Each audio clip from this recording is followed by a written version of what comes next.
ভারতের রাজনৈতিক অঙ্গনে তারকাদের আগমন নতুন কোনো ঘটনা নয়, বিশেষ করে তামিলনাড়ুর মতো রাজ্যে, যেখানে অভিনেতা রাজনীতিবিদদের দীর্ঘ এবং সফল ইতিহাস রয়েছে।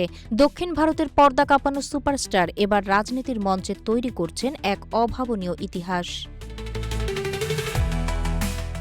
তামিল সিনেমার জনপ্রিয় নায়ক থালাপতি বিজয় এখন শুধু পর্দার নায়ক নন, তিনি হয়ে উঠেছেন বাস্তবের জননেতা। এবার তামিলনাড়ুতে ১০৯ আসনে এগিয়ে থালাপতি বিজয়ের দল টিভিকে, যেখানে বছরের পর বছর টানা ৩বার রাজত্ব করেছেন বর্তমান মুখ্যমন্ত্রী এম.কে. স্ট্যালিন। সেই তামিলনাড়ুতেই এখন বদলের হাওয়া। জীবন অবাক না করলে কে করবে? ২৮% মিল্ক ফ্যাটের অবাক করার সাথে ফ্রেশ মিল্ক পাউডার। জীবন অবাক করুক প্রতিদিন। ইতোমধ্যে বিজয়ের ভক্ত সমর্থকদের মধ্যে উল্লাস শুরু হয়ে গেছে। পেরাম্বুর এবং তিরুচিরাপল্লী দুটি আসন থেকে নির্বাচন করেছেন থালাপতি। প্রথমবার নির্বাচনে অংশ নিয়ে বিজয়ের দল টিভিকে চমক দেখানোর পথে আছে। বিজয়ের জনপ্রিয়তা মূলত তার সিনেমাকে ঘিরে গড়ে উঠলেও বহুদিন ধরেই রাজনীতিতে সক্রিয় তিনি।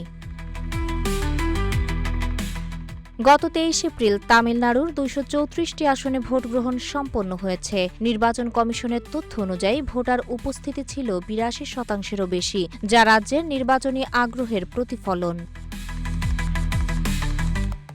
থালাপতি বিজয়ের ২০২৪ সালে গড়া রাজনৈতিক দল তামিলাগা ভেট্রি কাজাগম দল গঠন করেই বিজয় সরাসরি রাজনীতির মাঠে নেমে ঘোষণা দেন নির্বাচনের। তার ওই ঘোষণায় বিজেপি সহ বিরোধী দলের শিবিরে বড় ঝড় বয়ে যায়।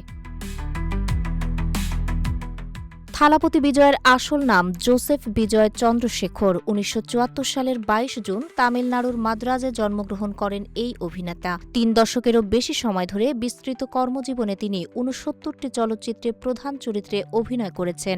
ভারতের সর্বোচ্চ পারিশ্রমিকপ্রাপ্ত অভিনেতাদের মধ্যে অন্যতম তিনি।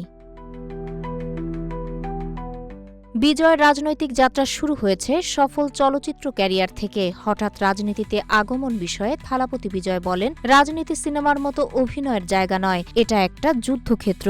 এখানে অন্যায়ের বিরুদ্ধে লড়াই করতেই আমি এসেছি। তার মতে রাজনীতি কোনো পেশা নয়, এটা জনসেবা।